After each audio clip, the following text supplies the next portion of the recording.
What's up, guys? Welcome back to my channel. So I'm here today to talk about the Real Housewives of Beverly Hills, Season 12, Episode 7, Ship-Faced. So be sure to rate, comment, and subscribe, and I'll jump right into it. So this episode kicks off immediately after the dinner party where Sutton allegedly screamed at Diona.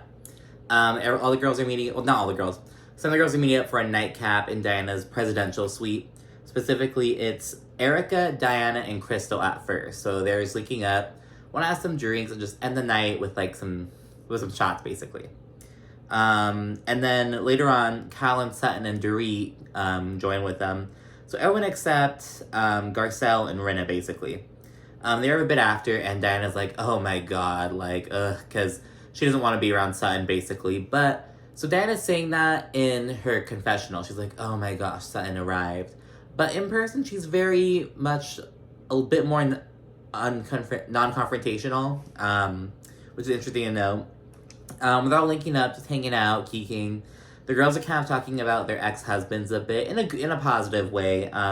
It's mainly Diona and Kyle. Diona shares that when she and her husband divorced, he, gave her half of what he had. I believe they showed a headline that said, 150 million or something, or however many pounds or whatever. I think they were in London. And then Kyle's just talking about Farrah's father, her ex-husband. They got married when Kyle was 18 years old, and she's been with Mauricio for ever. So she kind of reflected on him. She shared that he never got remarried. So I thought it was really interesting. I was like, maybe he doesn't want to, whatever. He hasn't found the one yet. And then while they're all talking and stuff, Erika and Sutton eventually kind of spark a conversation because they're just next to each other, and a conversation just kind of sparks.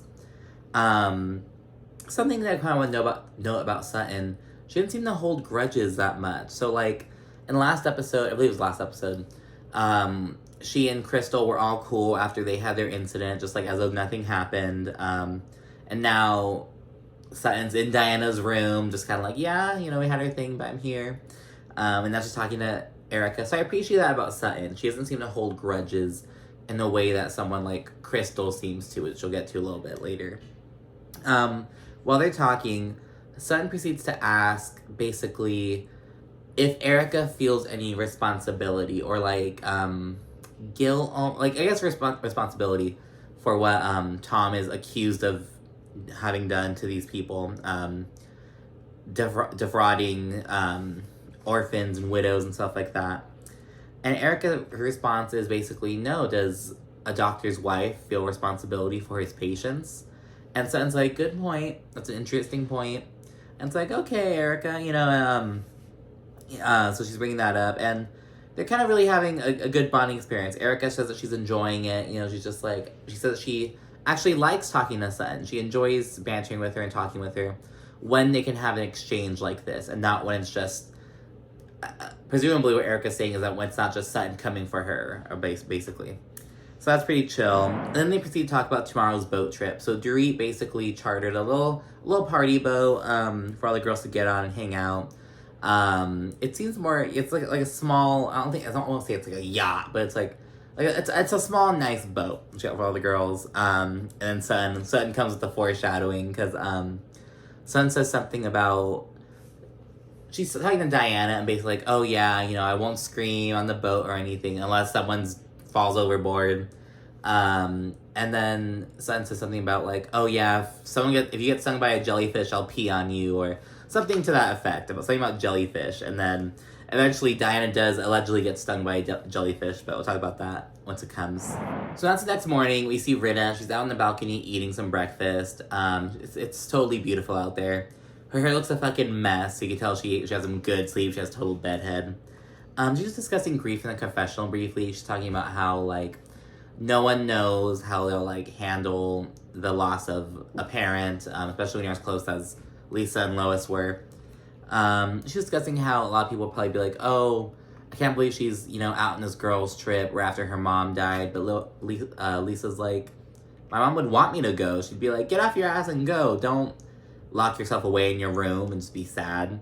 So she touched on that, which I really agree with. So, she brought that up, how everyone grieves differently, handles loss differently. So, yeah. And meanwhile, the girls, in some different groups, they're kind of discussing the situation between Erika and Sutton being on good terms. It's Garcelle, Sutton, and Crystal in one group.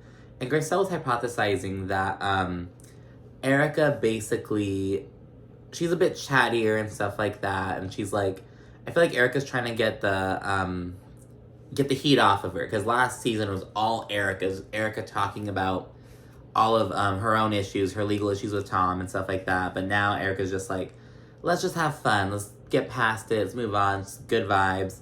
And just something about like Erika's just medicated, doing her own thing, because now she's on Lexipro and stuff. So that's what Garcelle was thinking. And then meanwhile, Rinna, Dorit, and Kyle, they start discussing Crystal's victim mentality. Rinna says that she thinks that Crystal being a victim is almost like second nature, that it's something that she's done and has gotten her so far in life, and she's kind of in the habit of doing it, and it's like, ooh, not good for Crystal. Just the way they described it, like, yeah, I think she's just used to being manipulative and a victim, and so that's what they're doing. And meanwhile, they're having this conversation. Crystal, while she's talking to Garcelle and Sutton, she kind of shares her side of that kind of situation and her mindset, and about how she takes time to process things. She kind of holds on to things which people interpret as being her being manipulative or her being basically playing the victim card. But she's like, no, it just takes me time to process things. I just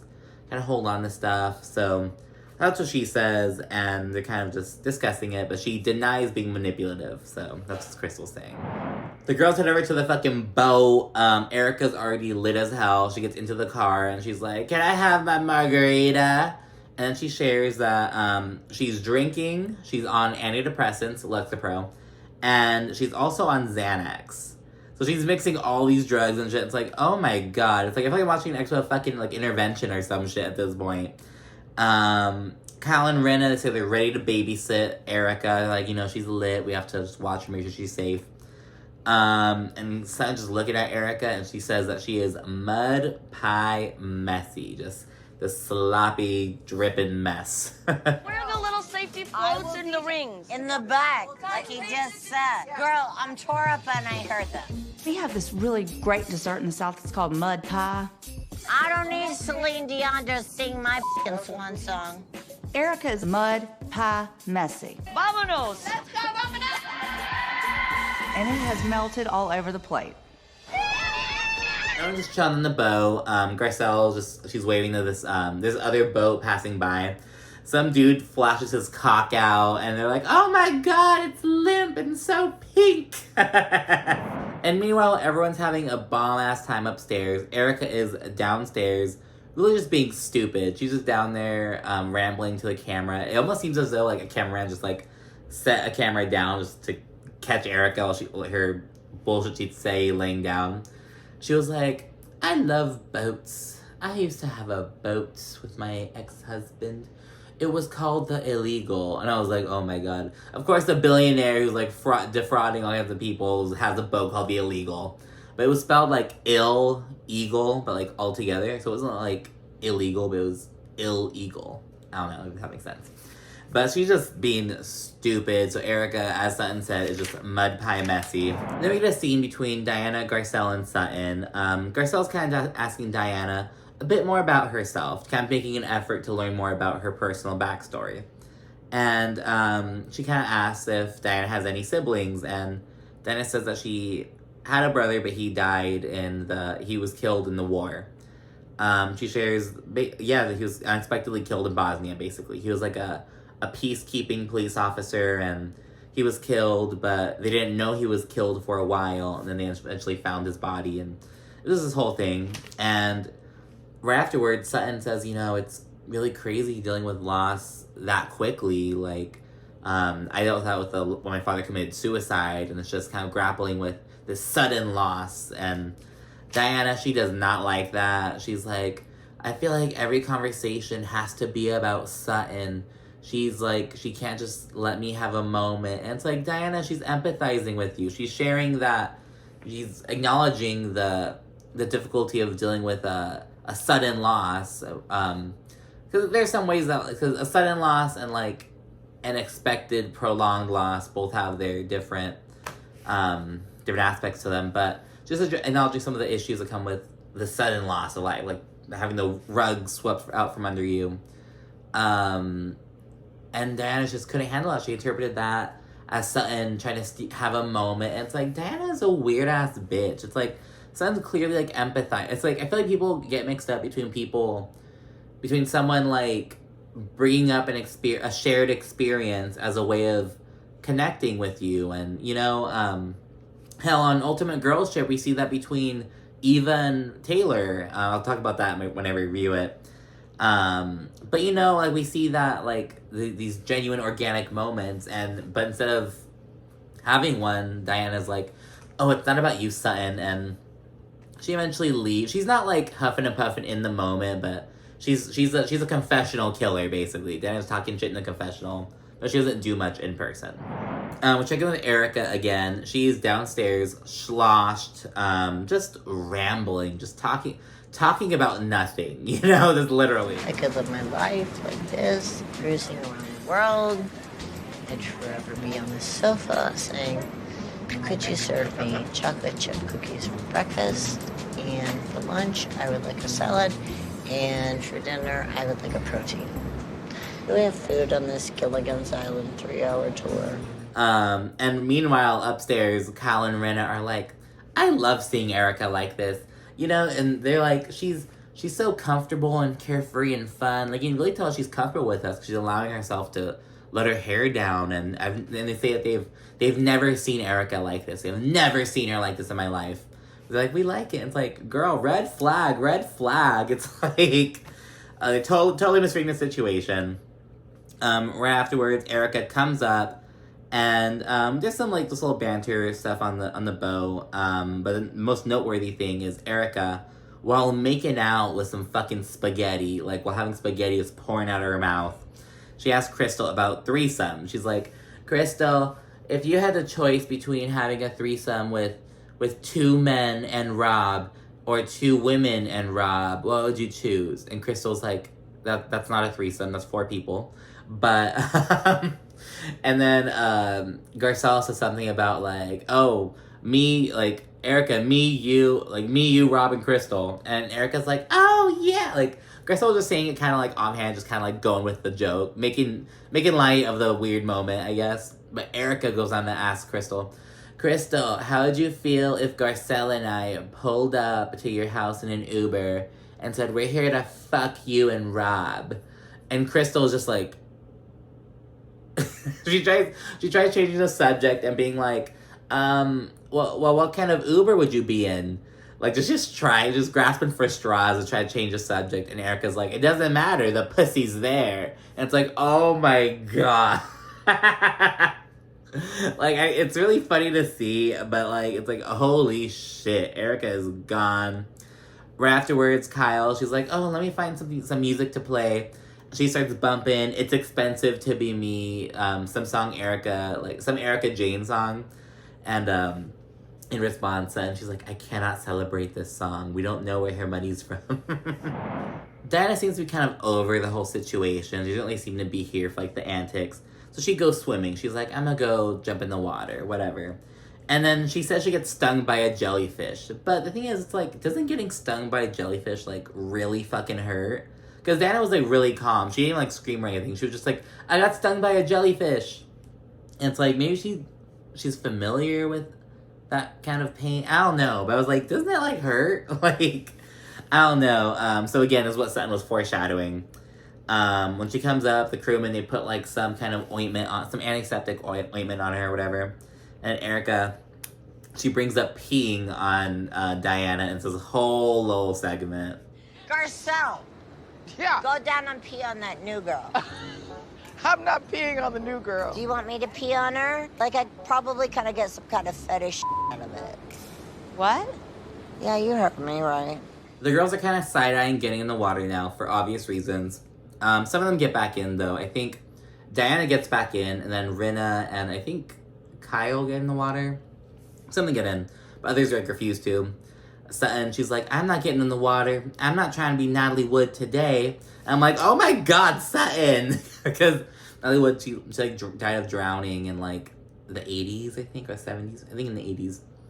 But it was like, girl, I don't think you can say that. But it was a little funny moment. Erika, she's on the boat. She's continuing to just ramble. And then she goes to bed for like the rest of the boat ride. And then there's a little montage. There's like a little dozing in and out of consciousness montage, kind of. Put your hat on, Erika. Oh, shut up, Carl. I'm gonna put my hat on. I'm going to sleep. Go to sleep. Thank you.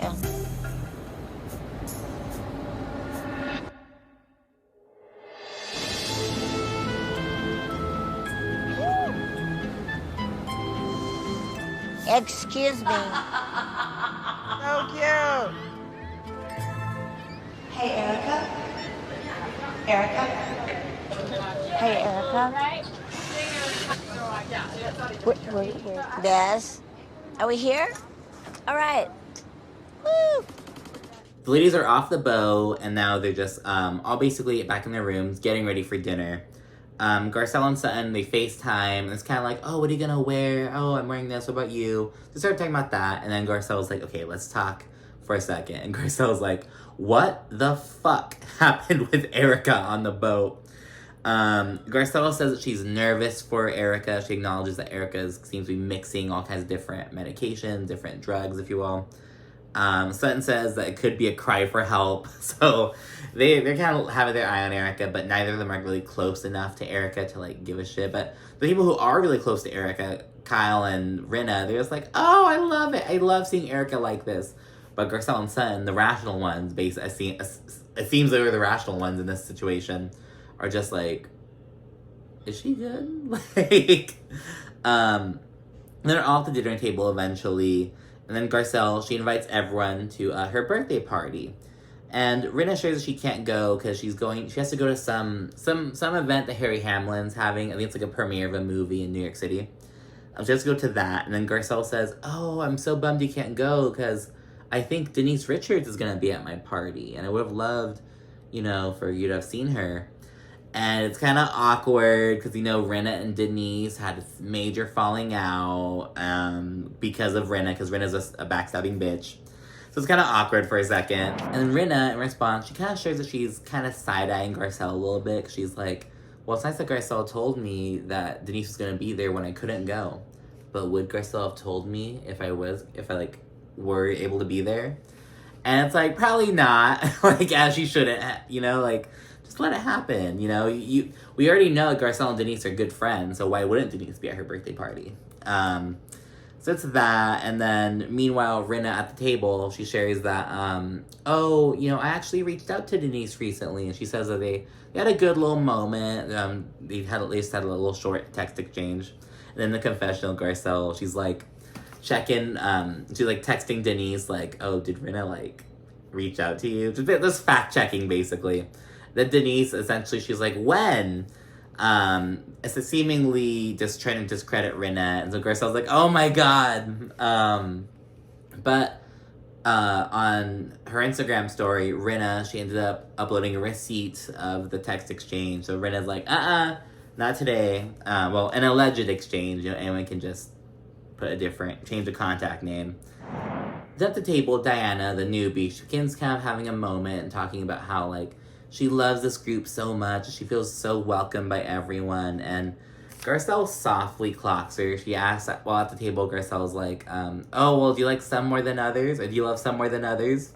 And she kind of plays it off like she's kidding. Then Garcelle, in the confessional, she says that Diona saying that she feels welcome and she loves everyone in the group is bullshit. And she says that, Diona would rather get stung by a fucking jellyfish and hang out with us. So Garcelle's kind of side-eyeing Diana's comment. She's kind of seeing that Diona has some favorites, and as we see later on, she is not wrong. Love Garcelle. And then Garcelle brings up Diona not wanting to talk about Room 23, her book that caused some controversy for her. So Garcelle brings up the book again that Diona never wants to talk about. So Garcelle knows what she's doing in a really good way. She brings the book, and she kind of talks about how she thought it was rather rude for Diana to shut the question down, and that, I believe it was Dorit, because Dorit was the one that was like, oh, tell us more about your book, and Diana was like, oh, we already talked about it. And now Garcelle's like, that was kind of rude. Dorit was just asking a question, trying to get to know some more about the book, I guess. And Diana responds, she's like, oh, it's because I'm shy and I don't like talking about my accomplishments and things like that. And on the one hand, I get what she's saying, you know, because I don't like being put in the spot like that to, like, talk about, like, if I'm not ready for it, you know, but on the other hand, it's like, is that the reason, Diana? Because you seem to have no problem bragging about all the benefits coming with being rich, the accomplishments, essentially, of how you, like, went from the bottom to the top. So, I don't know if that's really, kind of like, girls, because of the controversy. It's because you're allegedly a madame. Just talk about it again. But yeah. Oh, and then in the confessional, Diana responds by being like, oh, well, Garcelle is the most unwelcoming in the whole group. And it's like, just because Garcelle's not fucking up your ass like these other bitches are, you know, just because she's not like, oh, Diana Jenkins. It's like, that makes Garcelle unwelcoming. Bitch, you're just asking you about, like, your family on the boat, you know, but you're being weird about it. So, but yeah, that was really weird. A lot of people are kind of side-eyeing Diana even more, because last week she had a controversy regarding the black content creator comment she made on Instagram. This week, she's calling Garcelle unwelcoming for seemingly no fucking reason. And so, I really think Diana just doesn't like Garcelle because she doesn't like Sutton, and Sutton and Garcelle are homegirls. But yeah, Diana's weird. A lot of people are saying, yeah, she shouldn't be a housewife. I cannot wait for that bitch to get grilled like a piece of salmon, you know, at the fucking reunion. Girls are bantering at the table somewhat. Some proceeds to show Erika this guy she, like, met on Bumble, and she's like, yeah, I'm gonna go on a date with him once we get back to LA. And she says he's given, like, Billy Bob Thornton vibes. Like, not Billy Bob Thornton. It's, like, off topic, but, like, names like Billy Bob, like Billy Ray, like, names like that. It's, like, they're so, like, funny to me. Like, there's one dude, I was in Vermont. I, like, just chatting with him for, like, a little bit. And we met up in person, just, like, get like, a drink or something. And he shared about, like, he was telling a story about, like a work story or something. He was quoting something someone said about him, or something to him. And he was like, oh, Billy Ray, you do such a good job. Oh, Billy Ray. Like, he was so fucking proud of, like, his full name. It's like, bro, you just can't go by Billy? Billy Bob. And then with Sutton and Erika kind of showing that they're kind of taking baby steps towards a better relationship. Dorit kind of toasts to them. She, like, brings it up in front of the whole table, kind of acknowledging their progress. But in turn, Erika and Sutton, they're both very, like, straightforward, no bullshit about it. They're like, you know, we do still have some issues, some things to work out, but, you know, baby steps, we're having a moment. Erika says that, like, what's the big deal? Yeah, we're having a good time. I live in the moment. I enjoy happy moments. Get over it. You know, yeah, we're having a moment. Don't shed too much attention to it. So, which I really get. I see Erika as being like, yeah, you know, we're having a moment. Let's not make it weird. Let's not, you know. And the girls, they wrap up dinner. They head back to the resort. Kyle, Diana, and Dorit, they end up getting drinks. Because Kyle's like, it's our last day. Like, let's take advantage of it. We're on vacation, bitches. So they're drinking, just kind of chatting. And they bring up Diana's problem with Sutton. And Diana, she's going on about how Sutton just contradicts herself. Again, she brings up the fucking bacon-eating vegetarian. That's, like, the first thing she says. She said she was a bacon-eating vegetarian. Then she said she wasn't, like, yelling, and she screamed at me. And then it's like, Diana, she's trying so hard. Like, the newbies on Beverly Hills in Atlanta kind of, like, Diana and Sonia kind of suck. Like, they're trying so hard. It's like, a good housewife doesn't need to try. You just make shit happen. But they're, like, reaching and just trying so hard to align themselves with certain people, and in doing so they're kind of cutting ties with others, and it's just so weird. And Diana's just getting all buck and shit, and she's like, oh, you know, Sutton could have gotten headbutted after screaming at me. And it's like, oh, really, bitch? Says the bitch who responded by crying at the fucking dinner table. It's like, shut up. Like, with your big old cheeks. Now, the last scene is the girls, they're packing up and they're beginning to fly out. And it's kind of boarding Diana's private jet. in one breath, as Diana's speaking to Rinna and Dorit, I believe, Diana says, oh, you know, go ahead and sit anywhere. You can sit wherever you want, no biggie. Then, like, seemingly a couple seconds later, Sutton is like, oh, can I sit with y'all? Like, can I sit here? And Diana's like, oh, well, this is how we were sitting before, so we should sit in the same way we were sitting before. And it's like, speaking of contradicting yourself, so this bitch who's all about bacon eating vegetarian, again, oh, you don't scream. It's like, well, can you sit wherever you want or not? It's like a stupid bitch. Just trying to play Mean Girl. Like, no, you can't sit with us. No, go sit in your other seat. Just doing this old fucking playground bullshit. Sutton and Garcelle, they're sitting across from each other, they're kind of discussing it, and Garcelle's like, that's rude, I'm sorry, that's incredibly rude. Garcelle's starting to really sour against Diana, and she's kind of like, she basically tells Sutton, you know, if you send her a thank you card, send her flowers for like a thank you for having us on your jet, you do not have to include my name on that. So Garcelle is like really over Diana, rightfully so. And so she has a little flex. She's like, I can fly my own plane. I can bring my own plane. And on my own planes, I don't have seating charts. And so Garcelle's like, yes, bitch. So you really see it, they're like on their own little island. But it kind of reminded me of how Ayan and Lisa are on their own little island in Dubai. But the thing is, Beverly Hills has 8 girls in the cast. So Sutton and Garcelle are on their little island, but they're kind of cool with Crystal. Kind of cool with Kyle. You know, it's like, they're not on their own. But Lisa and Ayan, they're kind of on their own island because there's 6 girls in that cast. So it's a bit less... There are less people for, like, alliances, basically what I'm saying. So I thought that was interesting, but... Yeah, it was a pretty good episode. We really see some tension brewing with mainly Garcelle and Diana. We see some of that going on. And Sutton, again, she's showing up, handling... what else? Erika, obviously. She was a fucking drunk mess. I'm probably going to have my thumbnail and title be around Erika. I haven't featured Erika yet, I don't think. I try to take advantage of shit like that. I'm like, okay, Erika had a moment. Let me make it a title around that. But anyway, go ahead and let me know what you thought. How do you think the season's going so far? I'm really enjoying it. Let me know what you think. Again, what do you think about Diana Jenkins? If you want to talk shit about her in the comments, go ahead. But anyways, thank you for watching, and I'll see you again soon. Bye.